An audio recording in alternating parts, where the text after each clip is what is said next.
Hello बच्चों, let's see the question. Find the height of liquid in capillary tube if if surface tension of liquid is equal to S, radius of capillary tube is equal to R and acceleration due to gravity is equal to G. बच्चों हमें क्या करना है, capillary tube में liquid की height find करनी है बच्चों। तो सबसे पहली चीज इसमें कौन सा वाला की कॉन्सेप्ट यूज होगा। तो बच्चों यहाँ पर जो की कॉन्सेप्ट यूज होगा वो होगा कैपिलरी। क्लियर बच्चों, आपको क्वेश्चन से ही समझ आ जाएगा कि कौन सा वाला की कॉन्सेप्ट यूज होने वाला है। तो कॉन्सेप्ट है बच्चों कैपिलरी। ये जो कैपिलरी का कॉन्सेप्ट है बच्चों, इसमें हमें क्या करना है, क्वेश्चन में हाइट फाइंड करनी है बच्चों। तो सबसे पहले हम यहाँ पर कुछ कंसिडर करते हैं बच्चों कि ये हमारे पास एक कैपिलरी ट्यूब है। इसे हम थोड़ा जूम करके देखते हैं बच्चों। और यहाँ पर हमने लिक्विड भरा हुआ है यहाँ तक। क्लियर बच्चों। अब ये जो लिक्विड है, अब क्या होगा बच्चों, यहाँ पर आपको याद रखना है कि ये जो है रेडियस हमें बताई गई है क्वेश्चन में, आर है। और ये जो मेनिस्क की रेडियस है बच्चों, ये है ए। क्लियर बच्चों। अब इन दोनों के बीच का हम एंगल एक सपोज कर लेते हैं एंगल। ये एंगल है बच्चों थीटा, ये है आर। तो अब बच्चों इसके ऊपर से हम क्या लिख सकते हैं, तो cos theta is equal to हम क्या लिखेंगे बच्चों, तो R divide by A. Clear बच्चों, क्या आ जाएगा, आर डिवाइड बाई ए। यहां पर हम लिख लेते हैं cos theta is equal to R divide by A.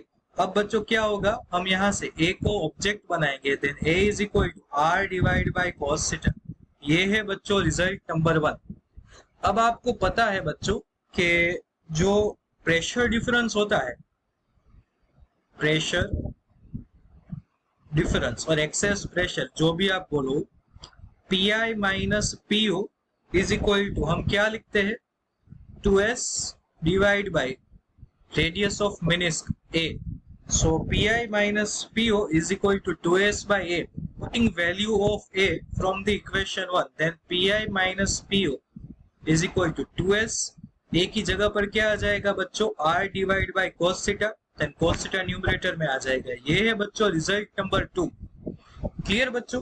अब आपको और चीज भी पता है कि प्रेशर डिफरेंस को हम क्या लिखते हैं बच्चों, now pressure difference pi minus po is equal to h rho g। Clear बच्चों, हम क्या लिखते हैं, h रो g। ये है रिजल्ट 3।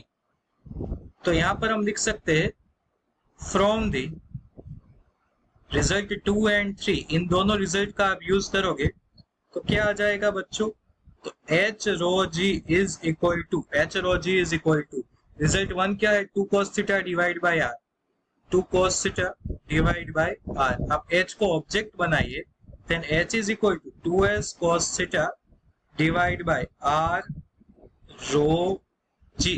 तो यहाँ पर बच्चों हमें हाइट मिल गई है। ऑप्शन में चेक करते हैं कौन सा वाला ऑप्शन मैच हो रहा है बच्चों।